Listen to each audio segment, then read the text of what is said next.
can you be fired for job hunting?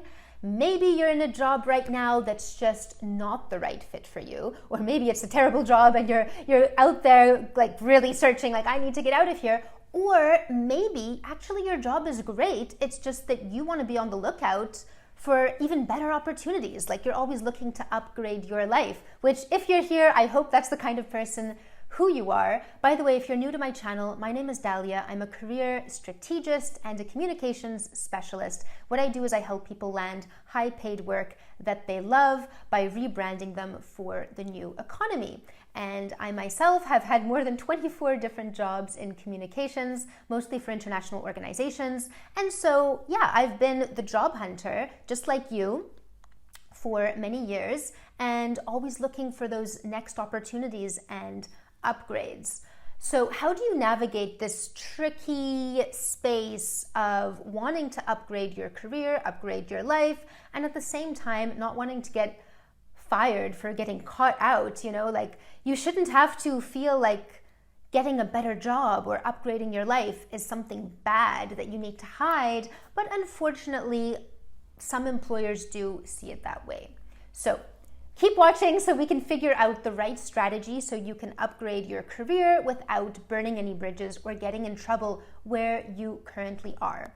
And so the first piece of this to remember is that, I mean, I don't know exactly what job you have right now, but most likely you could be fired at any time. So we have to be careful about that double standard where we have so many employees who think they need to be 100% loyal to their employer and stay with them forever. And meanwhile, that same employer is ready to lay them off any day. And I've talked to so many people with these supposedly safe, stable, reliable jobs who after like 20 years working there, suddenly their post gets abolished, or you know, their big budget cuts and the employer says, we're so sorry, but you have to go. And it can be a shock to people who were thinking they were being fully loyal to their employer, who thought that they would never leave each other, and then things change. So the first thing is just to remember that, and I've worked for a lot of employers like this, where I've been on short-term contracts, but they still expect me to be loyal and not work elsewhere, even though they have me on a very short contract. I mean, it's just important to remember that they can lay you off at any time, and you can also leave to a different position at any time. That's allowed. Now, obviously there's the other side of the coin, which is you don't want to burn bridges, you don't want to create the wrong impression, and if you're seen looking elsewhere, employers, just like you feel as a job hunter when you get a rejection notice, employers also feel rejected if they see that you're looking elsewhere. It's like, am I not good enough for you? So that's just something to keep in mind, that they don't like rejection either. What I recommend when you start looking for that new position, first check out your contract, check out your rights in the US, anything that's not protected by the Equal Employment Opportunity Commission, like pregnancy, disability, gender, etc., is usually fair game to be able to fire you. So check out your contract. It depends on if you're working for private sector, public sector, with a union or without, and all of those factors are going to have implications on how easy it is for you to get fired. These are good things to know. So what you want to do is, in order to have those opportunities available to you without advertising it at your current place of work, is number one, you want to have a really strong brand. So this is what I do with my clients. We rebrand them for the new economy. That includes the typical things like LinkedIn, CV, but there are other ways to rebrand yourself.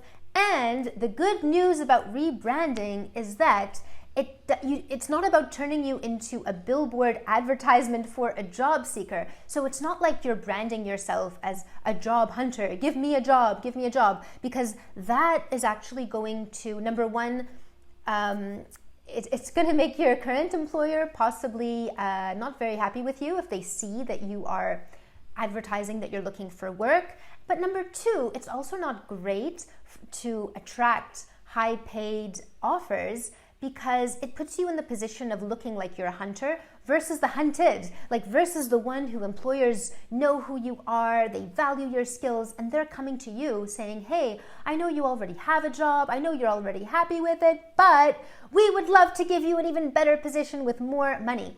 And this actually happened with a number of my clients. One of them, Sarah, she was working for a great company. She got herself a promotion through rebranding herself.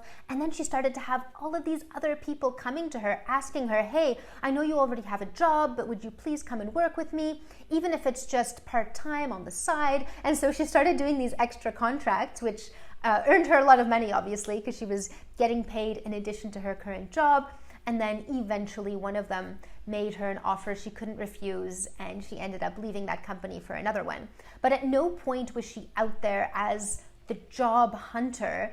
She wasn't using the hashtag on LinkedIn, open to opportunities or looking for work, which again makes you look like you either are unemployed right now and need a job, or it can make you look like you really dislike where you are right now and you're looking for something else. But you want to be seen as that high value specialist who's attracting all of the best opportunities to you. So you want to rebrand yourself in the right way, and then make sure you're active in the hidden job market. So you have an amazing network of key employers who would love to hire you. And that way they will come to you when they have a project, they'll come to you when they really want to hire you, they'll make an offer, and it's not like you need to be hunting. Now, as for the question, should you look for a job while currently employed? Well, research does show that you are more likely to get a job when you're already employed. Again, it makes you look better, showing that you're in demand, you're already employed, you don't have that neediness, you don't have that scarcity mindset. You have the abundance of offers, you already have one right now, and so they'd better be offering you something even better. And that's why when you're currently employed, you're more likely to get paid more than if you're unemployed, because the employer knows that they need to do something to entice you to leave where you currently are. Now, I do want to mention, I've had a few situations where my clients have actually told their current employer that they're looking for that next opportunity. That can work in certain circumstances. It really depends on who's around you, how supportive they are of your career. I have one client, he was applying to become an astronaut. He's made it to the final round of the selection process, which is pretty exciting, out of 22,000 people. And in his case, he had a really strong mission, right, which was to become an astronaut, go to space. And so it's quite a long process to go through that entire hiring scheme. And so he told his boss, because he was going to have to be absent sometimes to travel to the different locations where he had his interviews, and also he had a really strong mission, right? So if you have this passion, you have a really strong career mission, sometimes it can actually be to your benefit to tell the people around you, including your current employer. And they can even encourage you, boost you up, link you up with the right people when you tell them, hey, this is where I'm headed, this is my new direction, I'm so excited about it, like, I am going places, aren't you proud to have me on your team, because I'm one of those amazing, successful people who's really going somewhere, right? And then they can be proud of you and want to boost you up, and even feeling like, oh, I'm so lucky, I have this kind of world changer on my team. And if you can create that kind of impression, again, that can be done through branding, but obviously the foundation of that is to have a really strong career mission. And I mean, your mission can be all kinds of different things. It doesn't have to be to go to space, doesn't have to be to save the whales. It really depends on you and what resonates in your heart. And when that is really, really strong for you, that can be a way to tell your employer, tell people around you what it is that you're up to, and oftentimes they can actually be pretty encouraging. Of course, it depends on where you're working right now. If you're in a toxic work environment, totally unsupportive colleagues, obviously don't do that. They'll just be jealous. They'll just try to bring you down. So you really need to look at your bubble where you are right now. Think about, how are people going to react to this? Unfortunately, not everyone is a great networker, not everyone is happy in their careers, and often people who are unhappy will tend to want to pull you back. It's like the crabs in the bucket, right? One crab goes up, all the other crabs pull it back down into the bucket. And you see that in, unfortunately, many workplaces. So think about, what workplace are you in? Is this a positive environment where people are encouraging each other, or are they rather jealous and you know that they're going to try to pull you back down? So I hope that that was helpful. Let me know below, are you job hunting while already employed somewhere else? Do you tell people around you? How do you choose who you tell about your job hunt and who you try not to tell? I mean, I wish we lived in a world where we could just be open about this kind of thing. I think upgrading your life should never be something that's looked down on at all. Everyone should encourage you to go for your purpose. And when people are on mission, when people are working in the jobs that make them happy, they're just all around better people. And the world gets better when people are feeling content and fulfilled with their jobs.